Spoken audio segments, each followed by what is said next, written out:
Occasion ఏదైనా location ఎక్కడైనా తెలుగువారి వేడుక అంటే ఆలివ్ మిఠాయి ఉండాల్సిందే.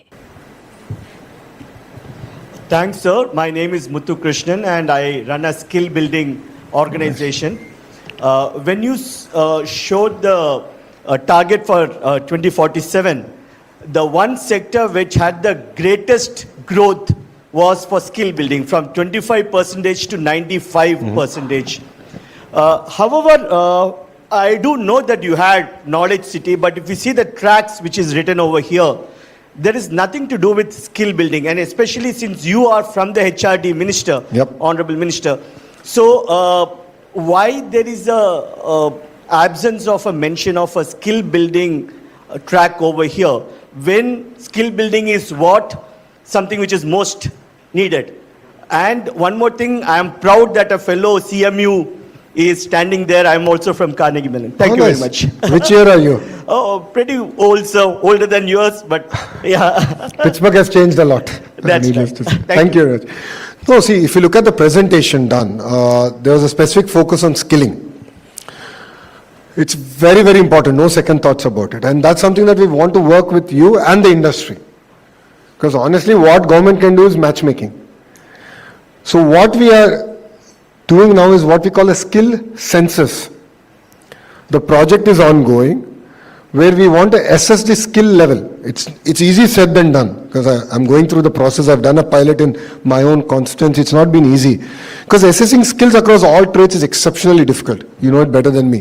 So we want to really work on trades that are easy to assess immediately and then build the rest. And we are now creating a portal called Naipunyam, which will link supply and demand in a very seamless manner. I'm going to launch it in November, where industry and then potential employees are on the platform and the skill partner comes in.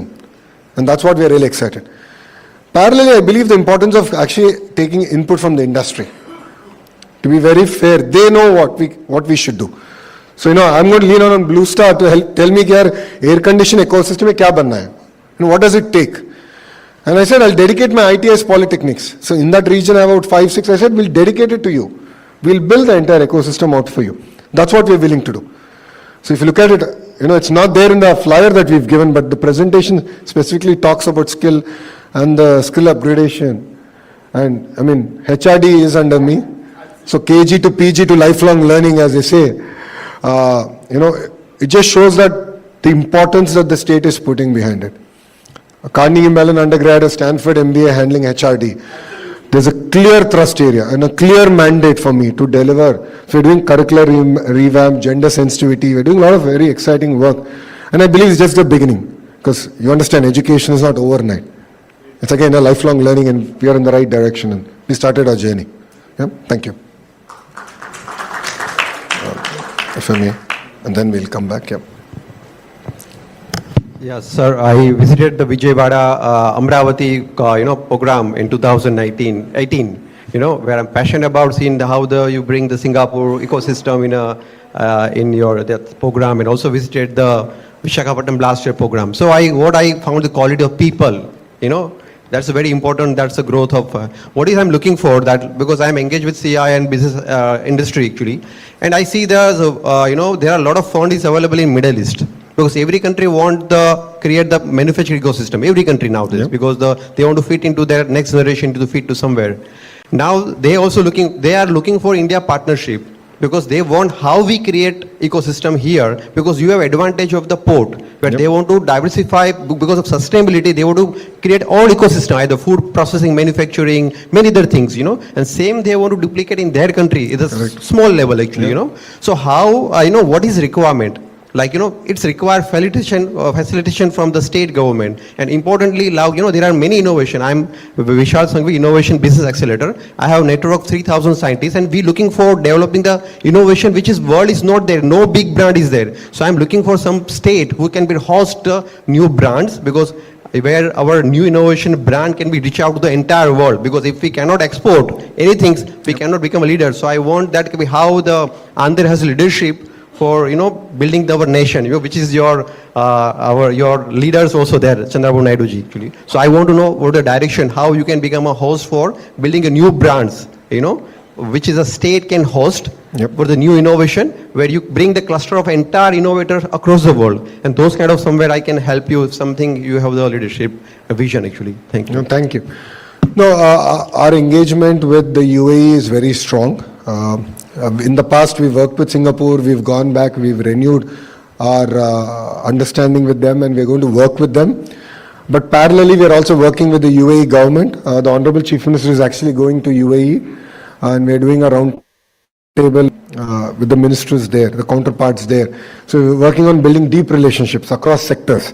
So last time the Honorable Minister of UAE was down with almost close to 200 of the industry titans in Vijayawada. And now we are doing vice versa. So we are exposing, both parties to look at possible areas of collaboration, and we would love your input on that. On the second bit, yes, building a global brand is a passion for the Honorable Chief Minister. So he's really passionate about it. And what we've done is, there is a group of, it's called the Griffin Group, which houses the, self-made billionaires across India who build startups and across sectors. So we had a chance to host them in Visakhapatnam. The Honorable CM was there for breakfast, I was there for dinner. And one thing we agreed is we should build a global brand in the next 5 years. So that's something that we're willing to work. And the Ratan Tata Innovation Hub, as Yuvraj sir has said, each node is being guided and funded also by titans of industry in their own right. And they're going to help us build global brands. And that's what really excites us. So we would love to hear from you. And I think a follow-up session with CII, and we can take the conversation forward. Yeah? Thank you very much. I had a hand there. The mic is.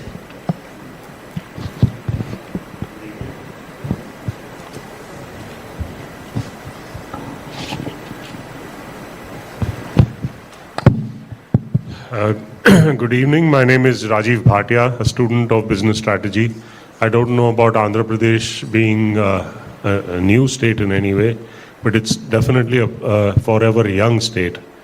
I was at the Partnership Summit in Hyderabad in 2003 January, and it was quite an experience. You've spoken about what Andhra Pradesh is about. But presently my interest now after working for about three and a half decades has gone upstream into working with the rural economy and helping farmers get organized, professionalized and formalized. And we see many farmer producer companies coming up. I'm very close to the Northeast also. I know that Andhra Pradesh is also very close to the Northeast. So I just wanted to ask you about, the momentum that is there to get these farmers organized and make sure that they stick on, the next generation stick on with this profession, because they tend to be leaving and doing other things. So if you could reflect on that, please. Thank you so much. No, absolutely. I think that's a very, very good question. So let's talk about Bharat for a minute. So what's very important here is agriculture, and if you looked at the slide, we are predominantly an agrarian state to start. We believe in the power of horticulture, and we believe in crop diversification. If you look at the Rayalaseema region, which was historically dry and arid land, we've been able to leapfrog. In 5 years, between 14 and 19, we've done some exciting work around banana, mango, and few other specific commodities, where primary and tertiary processing was actually done in that ecosystem. So we've been able to leapfrog in that sense. So horticulture mission is again something very close to the Honorable Chief Minister's heart and this administration's heart. So we're very focused on sectors and districts. So horticulture of this commodity is going to be in this district or these two districts, given the agroclimatic condition. And we are looking at, of course, attracting investors and partners in processing, just capturing the entire value chain. So we've done that with banana, dragon fruit, chiku, mango, of course, we are known for it. And we believe that not only growing varietals that India wants, but what the world wants. This is something that we're talking about it, we're building the entire ecosystem. The other great example is we're working on getting dates. That's the next big frontier for us. There's huge opportunity there, and I've seen it. So that's the other thing we're building. East-West Godavari is all aqua. In shrimp, we are #1 in the world. We're very focused on it. Now we're looking at how do we get into the processing value chain, and how do we sort of modernize the entire ecosystem and make it sustainable. So that is mitigation of the entire drainage, the whole water being recycled, cleaned up, so on and so forth. So we're actually working on projects like that. So this is something that's again very close to us. Dairy is another big area for Andhra Pradesh. If you've seen the trajectory, we've done exceptionally well. A lot of investments are coming even in the dairy sector to Andhra Pradesh, and we'll continue to push ahead in that sense. Araku coffee is well known. We're looking at diversification there. We're known for a chili. Turmeric is big. So there are again clear areas that are available, and we can look forward to working with you and see how we can make this a more meaningful journey. Yeah. Thank you. Yeah, I'll come back to you. Great talk, sir. My name is Radesh Kanumuri. I've set up a venture capital fund, and I invest in AI first SaaS companies looking into the US markets, or basically the global markets. I've been in the space for 10 plus years, personally made around 20 plus investments. And before getting into the venture capital world, I was heading IBM India's accelerator program, and I used to work with Mr. Mulli from Fluent Grid with collaboration with startups and the organization. And I personally hail from Kakinada. I have two questions, sir. So one is basically, especially when you're looking into the AI SaaS whole ecosystem, how do you want to encourage new startups coming in this particular space? And second is one of the observation that I've had in this space is that early stage startups need customers. And one customer in the early stage is equivalent to probably 10 customers when they are like in the subsequent stages. So are there any initiatives, or you have any plans to make initiatives to see that there can be some adoption from the government side for early stage AI SaaS companies? To answer the first question, both are intertwined, the first and second question, right? That is where we're looking at the Ratan Tata Innovation Hub taking the lead. So I don't want to create an accelerator or an incubator that is a glorified real estate. I want to be very focused on actually mentoring. We've done this between 14 and 19, where we had real estate and we said companies can come plug and play, but we've seen success, but very limited success. That's when we realized we can do better. And now we are actually working with industry. So if you look at it, there's specific industries who are coming to actually nurture each node of the Ratan Tata Innovation Hub. And then what they bring is, of course, their industry connects and their own companies. And these are all large companies in their own right in India. They're one of the larger ones in India. So they are willing to give access to market. And then wherever government needs to be involved, of course, the CEO of the RTIH. She's a young IAS officer from IIT Kharagpur. She's now our CEO. So she's willing to now then give access to the entire state and our ecosystem. So that's the way we are sort of building this out. So Thank you. it's a short answer for a long question, but that's the way we want to do it. Thank you. So, hello. Yeah, myself Ashish Kaswa. I am a technocrat, electronics engineer, now ventured into agriculture sector. And I want to bring your focus towards, because all these things are integrated in one future engineering material, which is missing in your, which is having smallest economic cycle, environment friendly and sustainable, which is known as a future engineering wood, and it is bamboo. And these days I am working in bamboo, and the bamboo sector, it's $30 billion economy world over. We have very good potential for growing bamboo. Unfortunately, due to the it was classified into forest due to during British time, which was brought out of in 2017. It is again a greenfield project or a sector which should be considered in your projects also. If you want any kind of that, this, I can just help you out. I worked with this with Gadkariji also, so I can just. No, please, if you can share it with CII and they'll connect us. So just I would like to have a contact person with whom I can connect. Yeah, I'll have CII do that. Yeah? Yeah. I think the CII leadership will put us together. Yeah? Question in the back. And, yeah, go ahead. And we'll come back to you. Hey, good evening, sir. I'm from the cybersecurity industry. I run a deep tech cyber firm. You know, with all the plans that were showcased, it seems to me that cyber is going to be a critical supply chain to make all of this work well and keep the value in the state. What are your policies on this regard? Are you attracting in cybersecurity investment, and have you guys thought this through? Honestly, we don't have a specific policy for companies in the cybersecurity space. For lack of, the way we've sort of bundled it, I think we just defined it as this IT space. Not that way. I mean, to actually a policy for all of these companies to implement cybersecurity to safeguard the entire supply chain. So I think I'll be putting the cart in front of the horse. So Right. I think I'm now focused more on attracting investors to now come and actually start off the centers, and I would request you to do the same thing in Visakhapatnam.